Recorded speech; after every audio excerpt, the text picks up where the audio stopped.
Olá pessoal, tudo bem? Voltamos então para mais uma review da Scofinet. Dessa vez nós iremos falar sobre o Stripe.io, tá? Uma ferramenta muito interessante da gente conhecer e também de se lidar, né? De se desenvolver com ela. Para quem ainda não me conhece, me chamo Leonan Lupe, tá? Sou instrutor aqui da Scofinet, trabalho basicamente nas áreas aí de Java, JavaScript e também com o Node.js, tá ok? Então, galera, neste nosso review, conforme já havia dito para vocês, nós iremos focar em apresentar esta ferramenta, este framework que é simplesmente sensacional. Eu particularmente gosto muito de trabalhar com ele, né? E o nome dele é Stripe.io, tá ok? Vamos lá. Para a gente começar, o que a gente precisa saber sobre este carinha, né? Vamos falar um pouco sobre o que é necessário para que a gente consiga começar a trabalhar com ele, tá?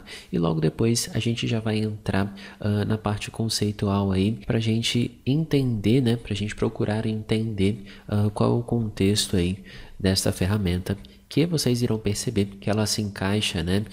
Em algo já muito conhecido, porém foi feito de uma maneira muito interessante, que gerou um resultado bem bacana, tá? Então vamos lá. Antes de mais nada, conforme eu já havia dito para vocês, o que é necessário, tá? Para que a gente consiga utilizar esta ferramenta. Basicamente, nós iremos precisar aqui de dois itens, tá? Itens bem simples, bem fácil da gente trabalhar, que é apenas o ambiente Node.js, tá? Esse já instalado e configurado. Ponto muito importante é que ele precisa ser a partir da versão 6 acima, tá? Recomendo aí a utilização da versão 8 em diante, tá? E também você irá precisar do NPM, aquele famoso, né, gerenciador de pacote e informações do nosso projeto, e precisa necessariamente estar aí acima da versão 5.0, tá? Recomendo a versão 5.6, pois é uma versão muito estável já. Além disso, nós iremos precisar também de um banco de dados, e aí eu deixo a sua escolha, tá? Nesta aula, nesta review, nós iremos utilizar aqui o MongoDB para a gente entender qual é o seu funcionamento. Mas nada lhe impede de utilizar aqui o MongoDB, o MySQL ou o Postgres, ok? Ele tem suporte a alguns desses bancos de dados, né? Também tem suporte ao MariaDB, mas os mais utilizados atualmente são esses três carinhas aqui, tá? Então, algumas informações básicas aí para que a gente consiga começar a falar de fato sobre a ferramenta em si, tá? E para a gente começar, o Stripe.io, ele vem aí com um conceito já muito conhecido, porém é um conceito que não é aplicado da maneira no qual foi aplicado dentro da ferramenta, tá? Então, provavelmente muitos de vocês conhecem um CMS, né? Provavelmente já devem ter ouvido falar do WordPress, do Joomla, do Drupal, porém, vamos tentar entender o que de fato é um CMS e depois a gente vai entender qual foi o conceito aplicado de CMS para dentro do Stripe.io, tá? Então, CMS nada mais é que uma sigla para Content Management Framework, que tem como principal objetivo facilitar a criação, edição e publicações de informações, tá?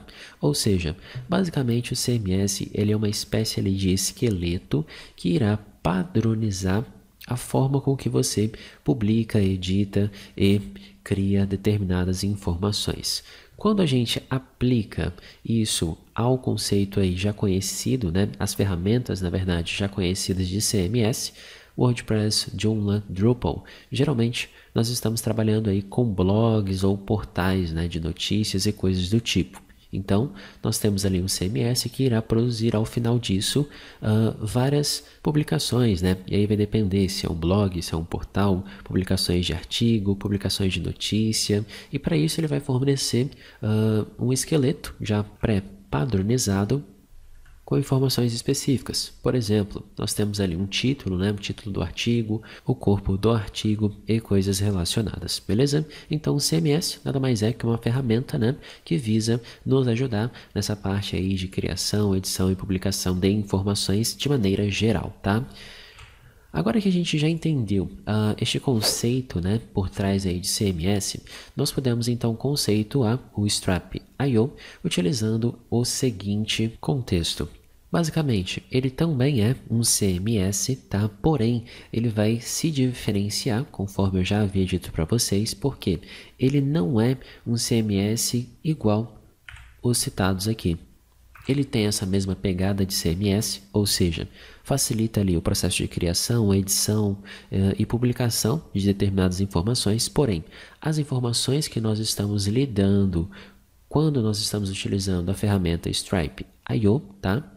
É APIs, ou seja, nós iremos conseguir criar APIs de maneira muito fácil, rápida e, além disso, vamos conseguir também prover determinados serviços, né, para que a nossa API ela fique completa, vamos colocar dessa forma. Ou seja, quais seriam esses serviços? Então a gente pode criar APIs com relacionamentos entre tabelas, nós podemos criar APIs com autenticações e níveis de acesso, tá?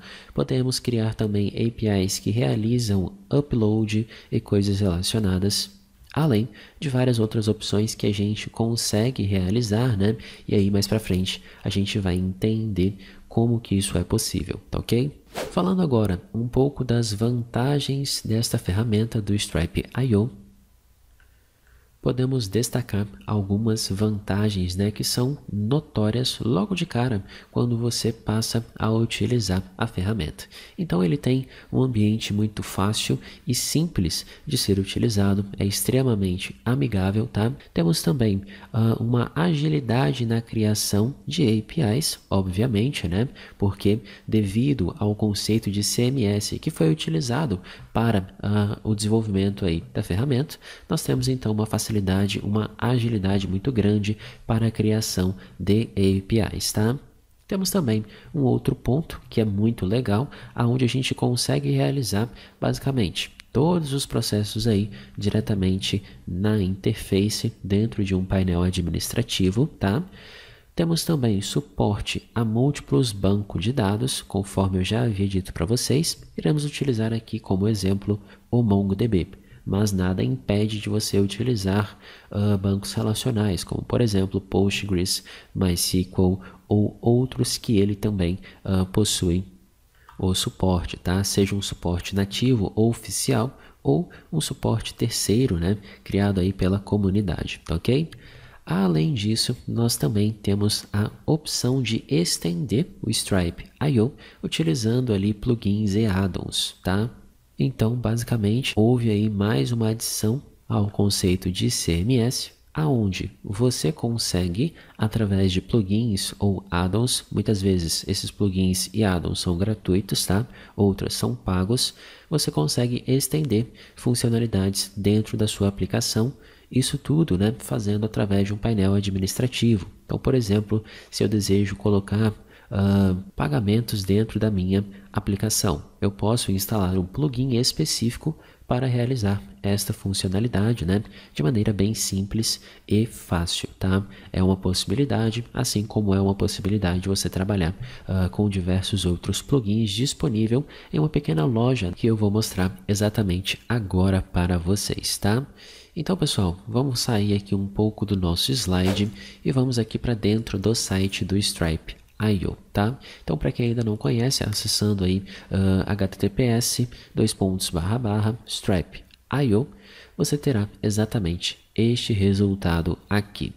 Temos diversas informações a respeito desta ferramenta, tá?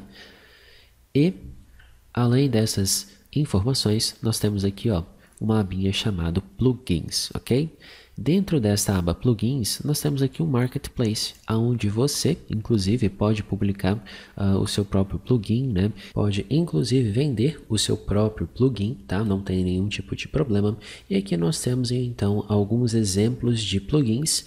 Alguns estão ainda em desenvolvimento, mas nós temos aqui alguns exemplos que podemos utilizar, podemos adicionar dentro da nossa aplicação quando necessário, tá? Então, eu tenho aqui a plataforma de pagamento, pagamento, nós temos aqui o Algolia, temos aqui também a parte de e-mail, temos aqui a parte de monitoramento através do New Relic, nós temos aqui também a parte de e-mails, né, utilizando aqui a plataforma SendGrid, temos aqui a possibilidade de adicionar GraphQL dentro da nossa API, enfim, temos aqui diversos plugins, tá, que vão nos ajudar a trabalhar com o nosso CMS, né? Estendendo aí diversas features dentro daquela nossa aplicação que estamos desenvolvendo, ok?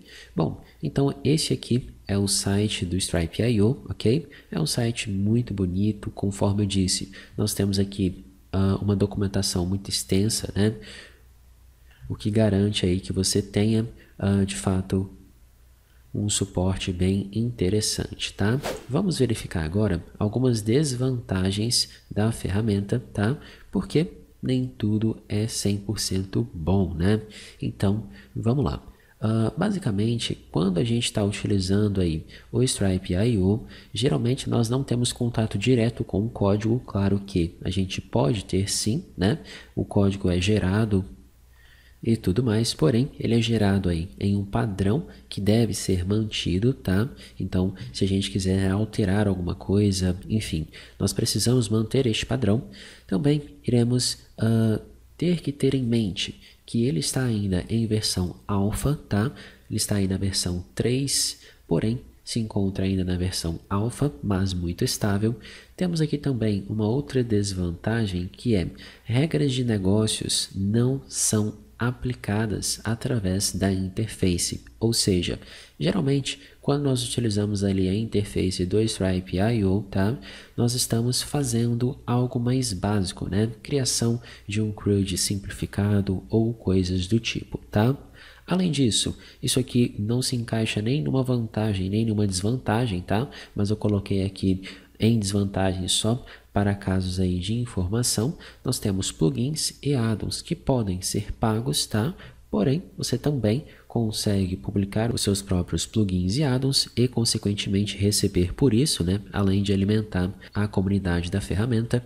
E atualmente, embora seja uma ótima ferramenta, ela ainda é muito pouco conhecida, tá? Principalmente aqui no Brasil. Então, por este motivo, nós não temos uma comunidade, né, muito ativa e muito grande, tá ok?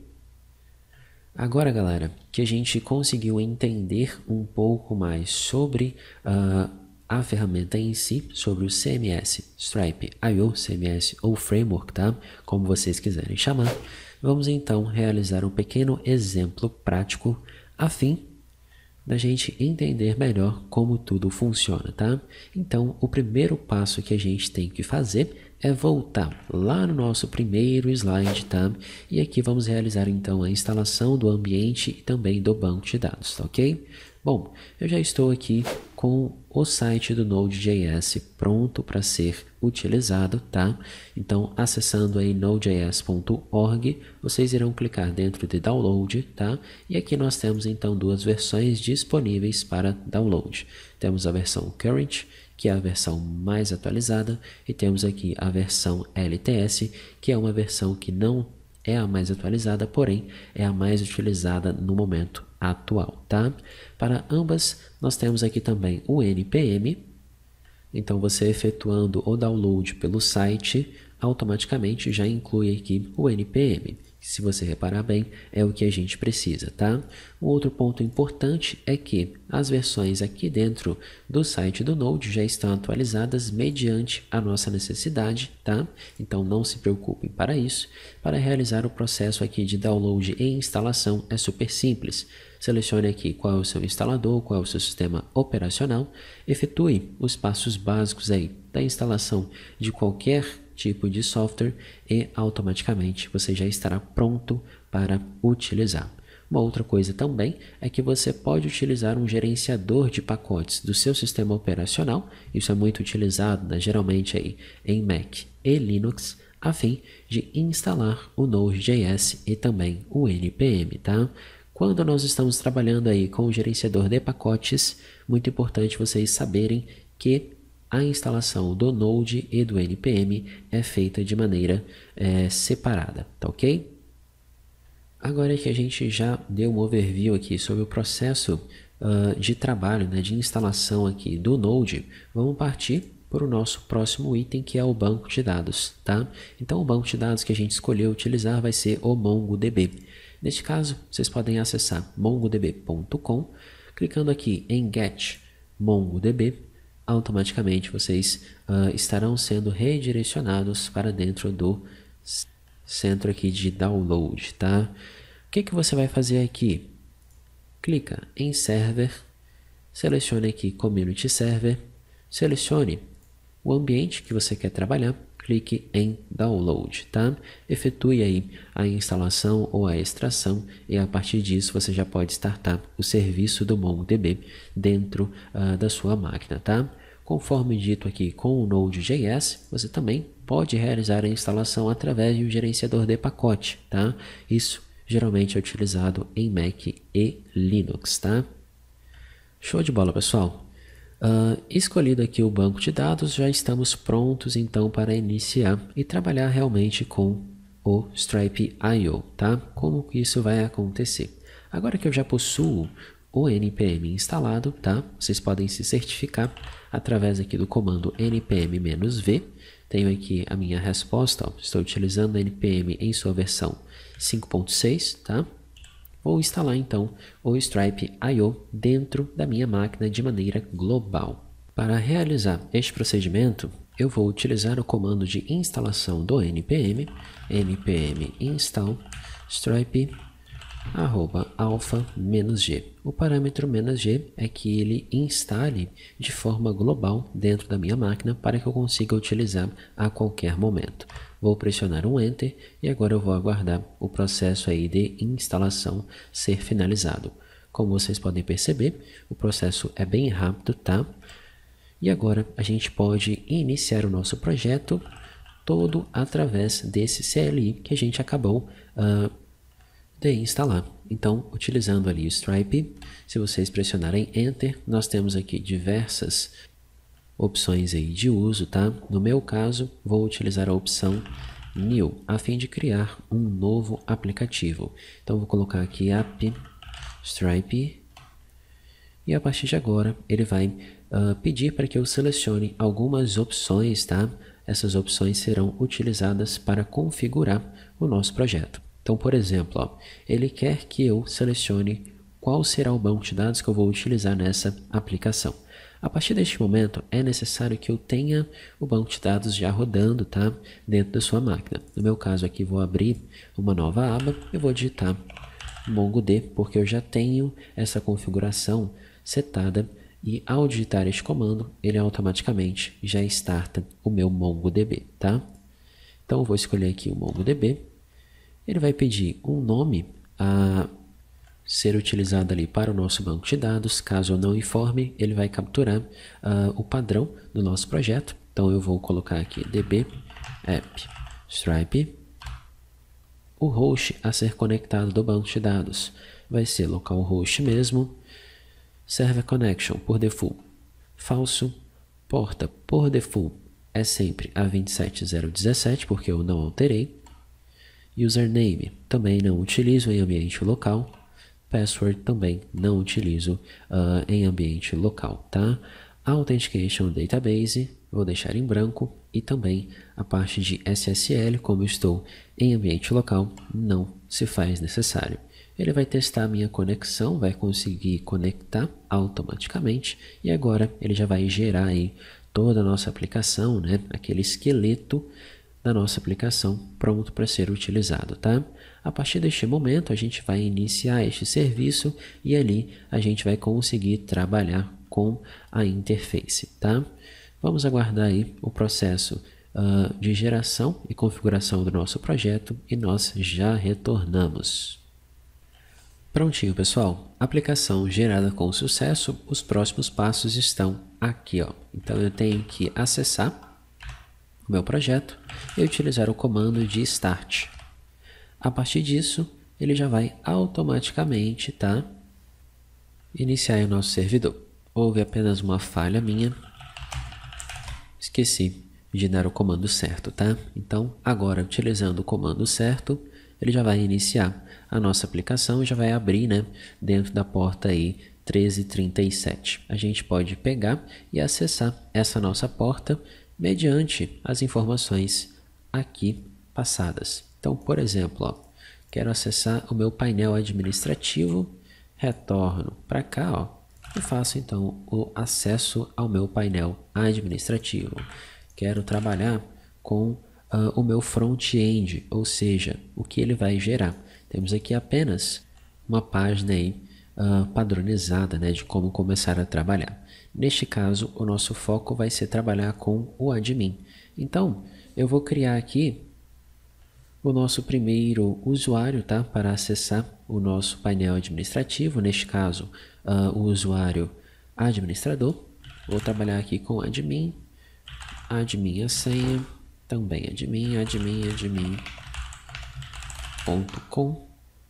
Posso selecionar isso aqui, não se faz necessário, e eu vou fazer um ready to start. Aqui ele está pedindo uma senha um pouco maior, então eu vou colocar admin de 1 a 9. Ready to start. Automaticamente eu tenho aqui então o nosso resultado, tá? Se vocês repararem bem, conforme eu disse para vocês, nós temos aqui um painel administrativo muito legal, tá? Onde contém diversas informações, tanto de documentação da ferramenta, como também para que eu consiga utilizá-la. Então eu tenho aqui a listagem de plugins, por exemplo, que eu tenho disponível nesta aplicação, tá? Alguns já são padrões. Então nós temos aqui Content Manager, Content Type Builder, e-mail, a parte de upload e a parte também de permissão. Temos a possibilidade de adicionar diversos outros plugins, tá? Então temos aqui aquele Marketplace apresentado anteriormente para vocês. Agora, dentro aqui do nosso painel administrativo, temos configurações do projeto em si. E aqui dentro eu posso trabalhar com a parte de linguagem, eu posso alterar ou adicionar uma nova conexão, tá?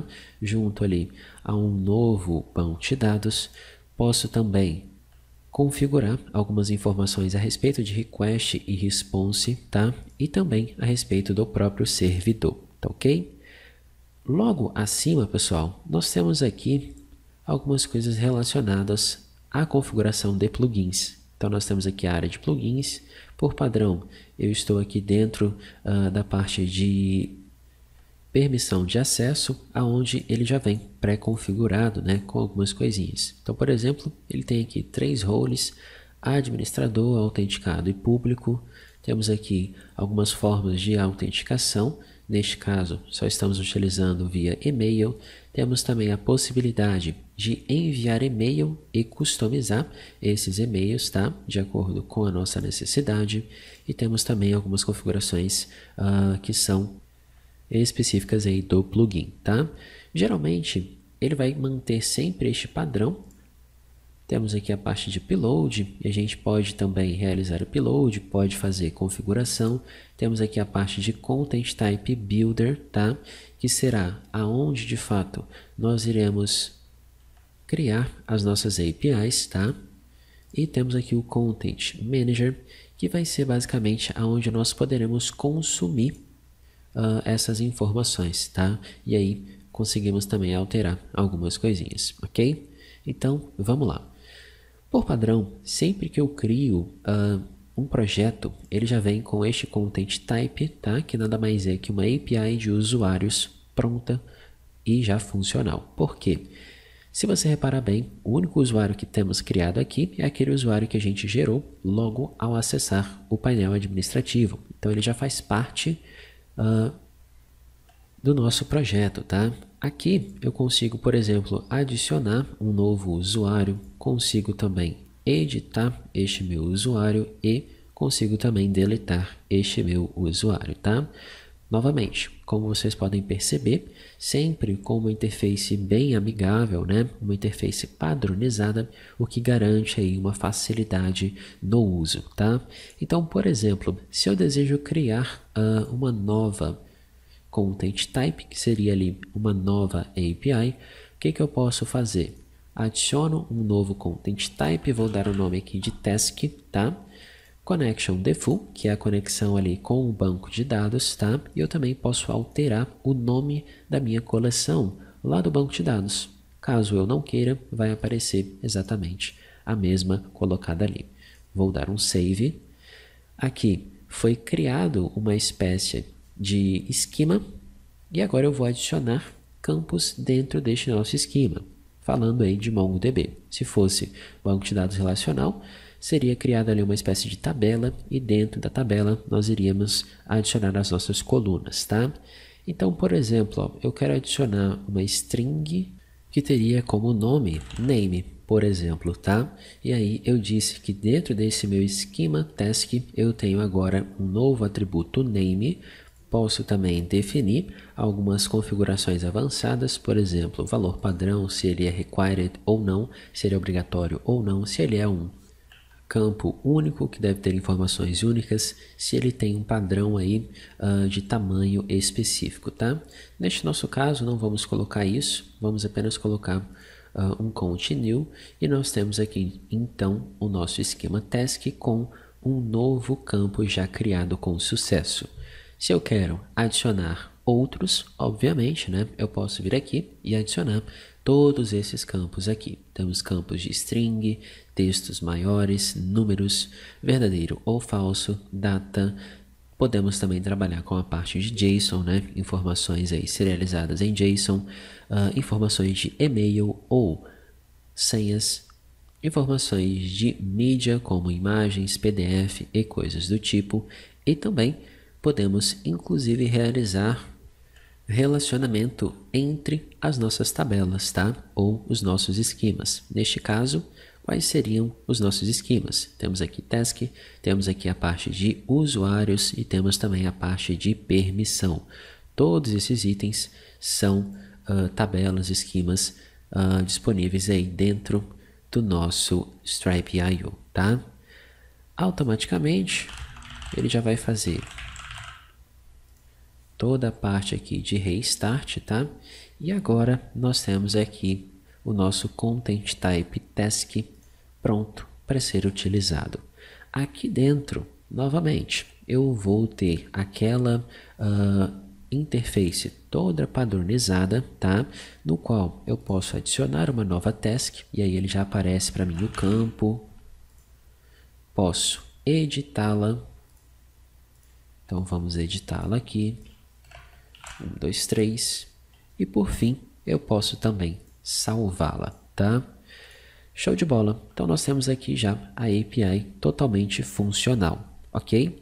Como que eu poderia fazer para consumir as informações fora dessa nossa interface? Afinal, nós estamos trabalhando, né, criando uma API.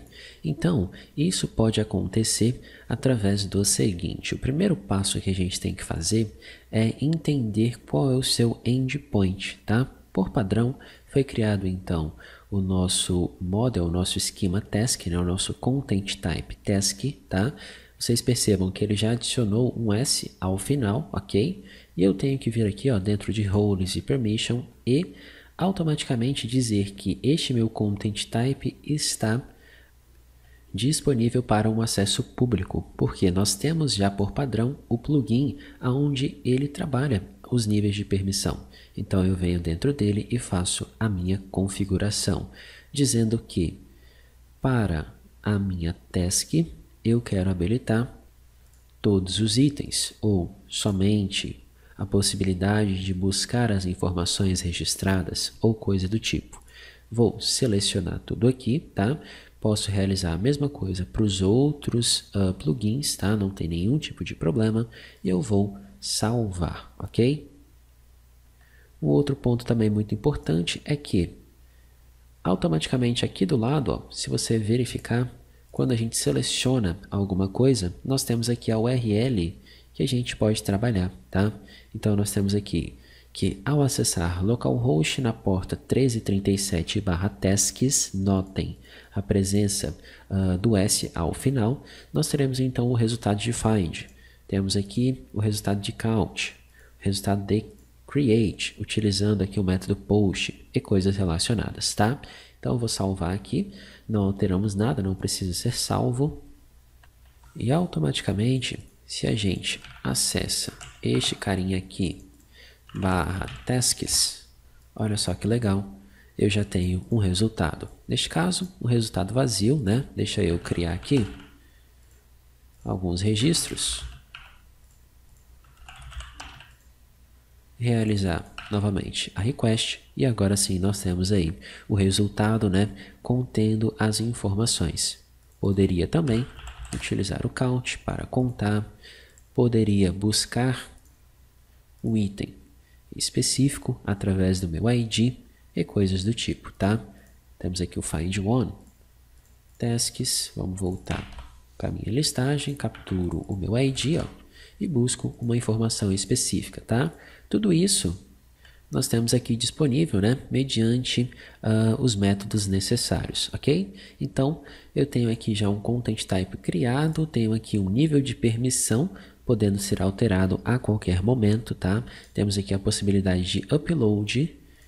E agora, para a gente finalizar, vamos mostrar também a relação que é possível nós trabalharmos com isso. Então, por exemplo, eu tenho aqui o meu model de task, certo? Eu quero, a partir de agora, fazer uma breve alteração de tal forma que eu adicione mais um item aqui dentro. Então, eu posso vir dentro de Content Manager, tá? E aí eu posso selecionar algumas configurações específicas a este model, ou se eu quiser, eu posso também fazer configurações globais em todos os models, tá? Como, por exemplo, ó, habilitar ações em massa, habilitar filtro ou habilitar uma busca, tá? Dentro aqui de Content Type, eu tenho então a possibilidade de alterar o nosso model. Então, por exemplo, eu vou adicionar aqui um novo field, vou criar uma relação no qual eu posso dizer que o meu task, por exemplo, user ID, ele será uma relação, por exemplo, pertence a somente um, pertence a vários, temos aqui o many to many, enfim, posso decidir qual vai ser a forma de relação, tá? E ligar isso a uma outra tabela. Então, por exemplo, a tabela de usuários, tá? Então, user permission, role permission. Neste caso, eu vou ligar a tabela de usuários, tá? Onde eu digo que nós temos aqui uma relação onde uma task pertence a vários usuários ou um usuário possui diversas tasks, tá? Vou clicar aqui em Continue, vou salvar, ele já vai fazer o restart e olha só que interessante o que vai acontecer a partir de agora. Automaticamente, se eu acesso novamente o meu Content Type e crio um novo, olha só, eu já tenho a minha referência prontinha para a gente trabalhar. Então, task número 4, eu posso selecionar o meu admin, salvando, e agora eu tenho a referência dentro da minha task 4, dizendo que ela pertence àquele meu usuário. Da mesma forma que se eu faço aqui uma busca completa, eu tenho a possibilidade, ó, de ver qual usuário pertence àquela minha task, tá? Um outro ponto também bem interessante é que essas três primeiras, vocês percebam que ainda não existe um usuário. Porém, devido à alteração do nosso esquema, se eu venho aqui em editar, eu tenho também a possibilidade de relacioná-las, tá? Ou seja, através desta interface, a gente consegue fazer muita coisa, tá, pessoal? Desde a criação dos nossos content types, tá? Até mesmo, né, dizer qual nível de permissão, qual tipo de autenticação eu quero trabalhar e coisas relacionadas, tá ok? Então, é isso aí, pessoal.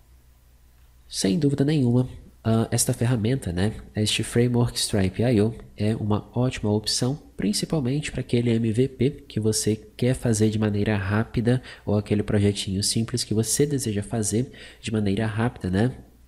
E não quer perder muito tempo com tarefas simples como apresentadas aqui neste review, tá?